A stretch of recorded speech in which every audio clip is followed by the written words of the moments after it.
শিল্প ও কর্মসংস্থানের ইস্যুতে দুর্গাপুরে পূর্বে জোরদার প্রচারে কংগ্রেস প্রার্থী দেবেশ চক্রবর্তী। দুর্গাপুর শিল্প পুনরুজ্জীবন ও বেকার যুবকদের কর্মসংস্থানের দাবিকে সামনে রেখে দুর্গাপুর পূর্ব বিধানসভা কেন্দ্রে জোরদার প্রচারে নামলেন কংগ্রেস প্রার্থী দেবেশ চক্রবর্তী।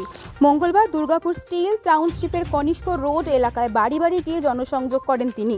সাধারণ মানুষের সঙ্গে সরাসরি কথা বলে তাদের বিভিন্ন সমস্যা ও অসুবিধার কথা শোনেন এবং সমাধানের আশ্বাস দেন। এদিন প্রার্থীর সঙ্গে কংগ্রেসের কর্মী ও সমর্থকেরা উপস্থিত ছিলেন। প্রচার চলাকালীন দেবেশ চক্রবর্তী জানান, কেন্দ্রীয় সরকারের শিল্প নীতির কারণে বহু কারখানায় অচলাবস্থা তৈরি হয়েছে, যার প্রভাব পড়েছে স্থানীয় অর্থনীতি ও কর্মসংস্থানের উপর। তাই দুর্গাপুরের শিল্পাঞ্চলকে পুনরুজ্জীবিত করা এবং যুবকদের জন্য নতুন কর্মসংস্থানের সুযোগ তৈরি করাই তাদের প্রধান লক্ষ্য।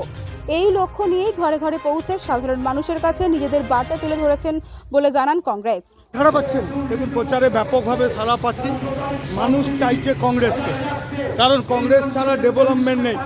দুর্গাপুরে যেটুকুনি কাজ হয়েছে সেটা ভারতীয় জাতীয় কংগ্রেসের। দুর্গাপুরে যত কলকারখানা তৈরি হয়েছে সব কংগ্রেসের তৈরি। পরবর্তীকালে এবিএল টেবিএল যখন বন্ধ হয়েছিল সেটাও ভারতীয় জাতীয় কংগ্রেসের তৈরি, সেটাকে সারভাইভ করে নিয়ে এসছে। তৃণমূল এবং বিজেপি জবের থেকে এসেছে পশ্চিমবাংলা তথা দুর্গাপুরের সমস্ত ইন্ডাস্ট্রিকে হয় বন্ধ করছে, নয় বিলগ্নীকরণ, বেসরকারীকরণ করছে। প্রচারের মূল ইস্যু কি? প্রচারের মূল ইস্যু ইন্ডাস্ট্রি, ডক্টর বিধানচন্দ্র রায়ের স্বপ্নের শিল্পনগরীকে ফিরিয়ে আনা, স্থানীয় বেকার যুবকদের যারা এখানকার ভূমিপুত্র তাদের কর্মের সংস্থানের ব্যবস্থা করা এবং সার্বিক দূষণমুক্ত দুর্গাপুর গ্রিন সিটি গড়ে তোলা।